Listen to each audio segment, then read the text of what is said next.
Al Azhar Group of Institutions, Perumbalichira, Thudupuzha.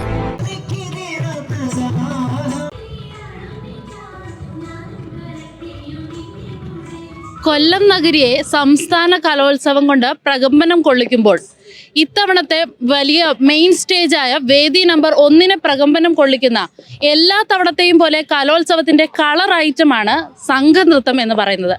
ഈ കാണുന്ന സംഘനൃത്തം ടീമിന് എന്തൊക്കെയോ പ്രത്യേകതകളുണ്ട്. എന്താണെന്ന് നമുക്ക് ഇവരോട് തന്നെ ചോദിക്കാം. ഈ 62ാമത് സംസ്ഥാന കലോത്സവത്തിൽ ഇവിടെ ഈ വേദിയിൽ വന്ന് നിൽക്കുമ്പോൾ ഇവരുടെ ഈ ഒരു പ്രത്യേകതരം ഡാൻസിന് നിങ്ങൾ എന്താണ് അതിൻ്റെ ഒരു പ്രത്യേകതയായിട്ട് കാണുന്നത്?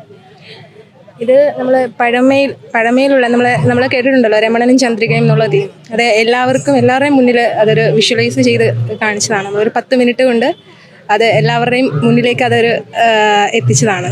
അതിൻ്റെ അകത്ത് രമണനും ചന്ദ്രികയും എന്നുള്ള ആ സെയിം തീമാണ് ഇതിനകത്തുള്ളത്. അവരുടെ കോസ്റ്റ്യൂംസ് ആണെങ്കിലും എല്ലാം നമ്മൾ അതിനോട് യോജിച്ചാണ് ചെയ്തിരിക്കുന്നത്. ഇതിപ്പം എത്ര ദിവസം കൊണ്ടാണ് ഇവരുടെ ഈ ഒരു ഇത് അവരുടെ സ്കൂൾ കലോത്സവം ഏകദേശം ഓഗസ്റ്റിലാണ്.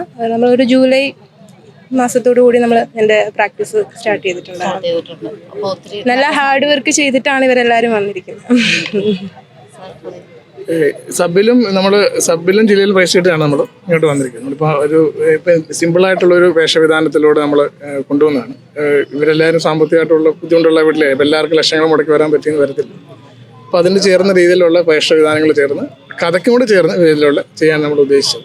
അതുകൊണ്ട് പിള്ളേർ ഇഷ്ടപ്രകാരം നമ്മൾ ചെയ്ത ഇതിലിപ്പോ ഈ യൂസ് ചെയ്യുന്ന പ്രോപ്പർട്ടീസ് ഒക്കെ എന്തൊക്കെയാണ്? ഈ പാൽപാത്രം നമ്മൾ ഓടക്കുഴല്, പിന്നെ പ്ലാവില, ഇതൊക്കെ ആ കഥയ്ക്ക് നോവലിൽ എന്തൊക്കെ ഉള്ളതെന്ന് വെച്ചാൽ അതനുസരിച്ചാണ് ചെയ്തിരിക്കുന്നത്. ഈ ഒരു ഐഡിയ ശരിക്കും പറഞ്ഞു കഴിഞ്ഞാൽ ഇത് സ്കൂൾ കലോത്സവത്തിന് വേണ്ടി പിള്ളേർ തന്നെ ആദ്യം അതായത് നമ്മളുടെ വീട്ടിൽ അക്കാദമിയിൽ പഠിക്കുന്ന കുഞ്ഞുങ്ങൾ തന്നെയാണ് ഇവർ ഇത്രയും. അപ്പം അവരായിട്ട് തന്നെ സെലക്ട് ചെയ്തുകൊണ്ട് വന്നതാ.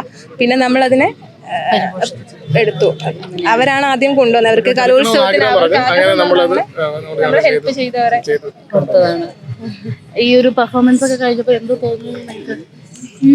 എന്താണ് എക്സ്പെക്ടേഷൻസ്? എന്താണ്? ഇവരെല്ലാം പ്ലസ് ടുക്കാരാ. എല്ലാവർക്കും ലാസ്റ്റ് ചാൻസ് അവർക്ക് ആ ഒരു ലാസ്റ്റ് ചാൻസിൽ ഇവിടം വരെ എത്താൻ പറ്റിയതിൽ വളരെയധികം സന്തോഷം. ഇതിനകത്ത് ആദ്യമായിട്ട് വരുന്ന കുട്ടികളാണ്. ശരിക്കും കലോത്സവത്തിന് ആദ്യമായിട്ട് പങ്കെടുത്ത് അവർക്ക് സ്റ്റേറ്റിൽ വരെ എത്താൻ പറ്റിയത് തന്നെ ഏറ്റവും വലിയ ഭാഗ്യമാണ്. പറ്റി ആധികാരികമായി നമ്മളോട് കാര്യങ്ങൾ പങ്കുവെച്ചത് ഇവരുടെ അധ്യാപകർ തന്നെയാണ്. ഇവരെ ഇത്രയും നല്ല രീതിയിൽ ട്രെയിൻ ചെയ്യിപ്പിച്ചെടുത്തത്. കാലവും കോലവും മാറുമ്പോൾ അതിനൊത്ത് കലയിലും മാറ്റങ്ങൾ കൊണ്ടുവരികയായിരുന്നു ഈ ഒരു ടീം. കലോത്സവ നഗരിയിൽ നിന്നും ക്യാമറാമാൻ ഫാസിലിനോടൊപ്പം ടീം മൂവി വേൾഡ് മീഡിയ.